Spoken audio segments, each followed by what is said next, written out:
This is Yehoshua's Daf Yomi Shiur, where the Daf continues daily until the complete revelation of Mashiach ben David, Messiah, the son of David. Today we'll be looking at Tractate Chullin, page 80b, top of the page, with the words Kama Miktal Katle. Kama Miktal Katle Shne Mitkabel Bifnim Hu Kores Tamil Chayev. Therefore, when one slaughters a mother and its offspring that are both sacrificial animals outside the temple courtyard, with regard to the first, it is as if he had simply killed it without ritual slaughter, since being slaughtered outside the temple courtyard renders it unfit. Accordingly, the second would have been fit to be accepted within the temple, and there would have been no prohibition against slaughtering it on that day. If so, when he slaughtered it outside the courtyard, why is he liable only to receive lashes? Let him also be liable to receive karet, which is spiritual excision, being cut off spiritually.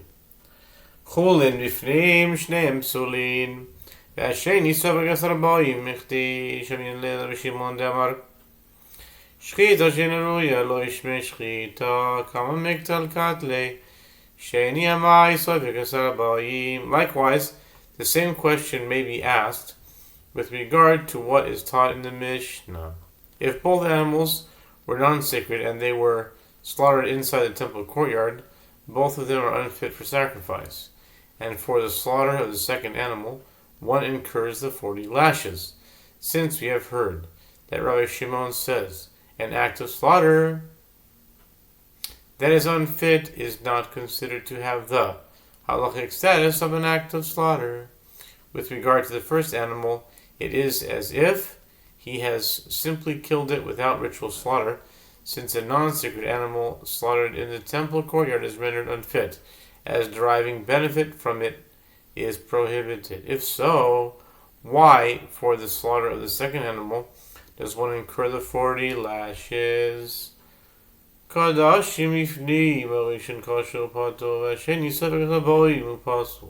Similarly, the Mishnah teaches that both animals were sacrificial animals slaughtered inside the temple courtyard. The first is fit for sacrifice, and one who slaughters it is exempt from any punishment.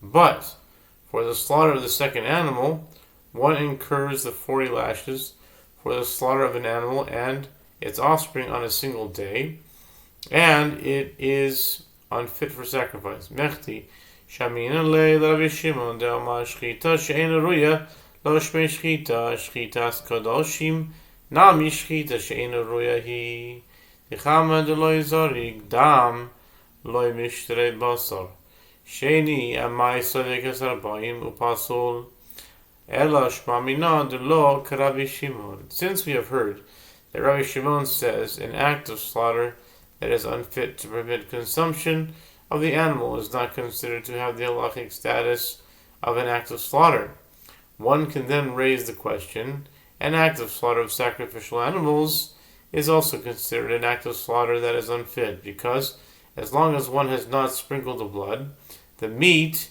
is not permitted to be burned on the altar or eaten.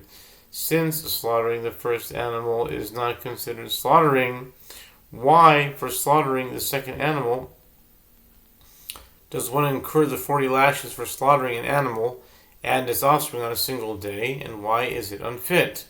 Rather, conclude from this analysis that the Mishnah is not in accordance with the opinion of Rabbi Shimon. Pshita dahachi isa shchitas kadoshim yitzrich alei so kedai techamina shchitas kadoshim shchita ruyahi deha'i nachar v'zorik dam lo mishtrei basar ki shachat mishtrei basar shchita ruyahi kamash melan. Gemara asks, isn't it obvious that this is so? There is no need for this long analysis. The Gemara answers, it was necessary for Rabbi Yehoshua to mention that the Mishnah is not in accordance with the opinion of Rabbi Shimon due to the case of slaughtering an animal and its offspring that are sacrificial animals inside the temple courtyard.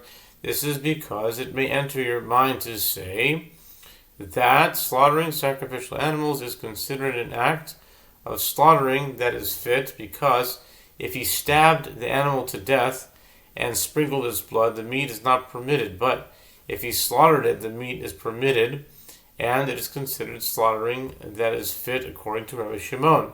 Therefore, he teaches us that it is not fit.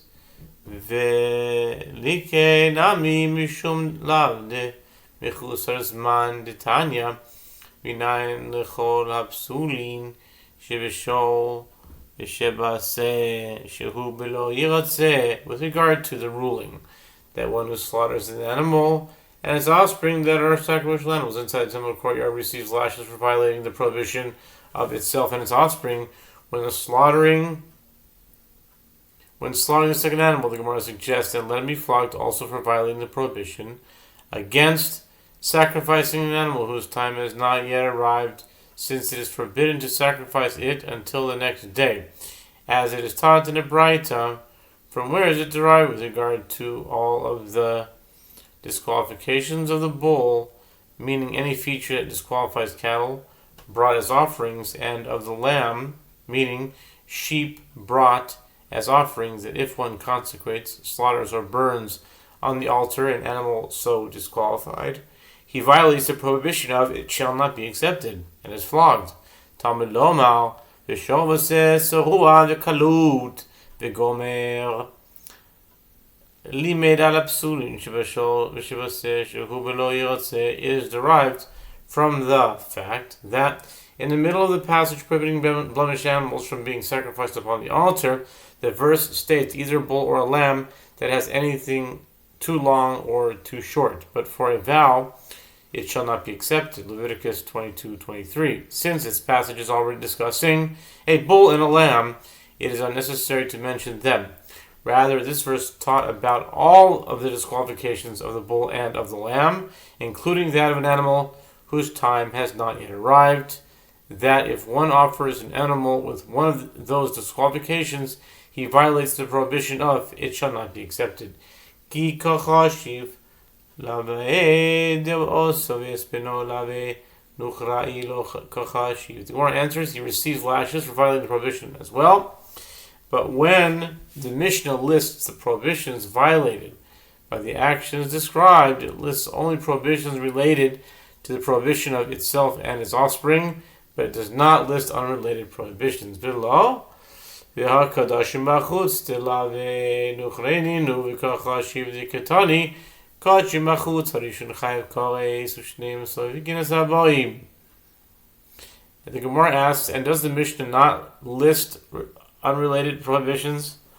But there are prohibitions with regard to sacrificial animals slaughtered outside the temple courtyard, which are unrelated prohibitions, and it lists them as it teaches. If both animals were sacrificial animals slaughtered outside the temple courtyard, then for slaughtering the first animal, one is liable to receive karet. And both animals are disqualified for use as offerings, and for the slaughter of both of them, one incurs 40 lashes apiece.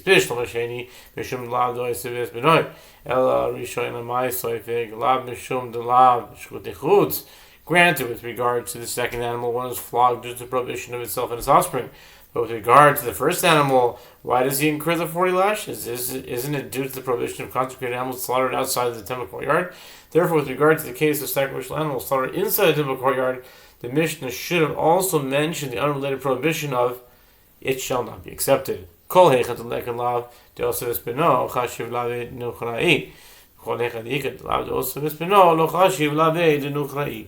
The Gemara answers, wherever there is no violation of the prohibition of itself and its offspring for slaughtering an animal, the Mishnah lists unrelated prohibitions. But wherever there is a violation of the prohibition of itself and its offspring, the Mishnah does not list unrelated prohibitions, but only the prohibition of itself and its offspring.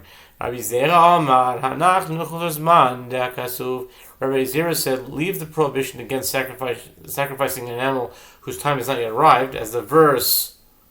Stop here, pick it up on the next daf.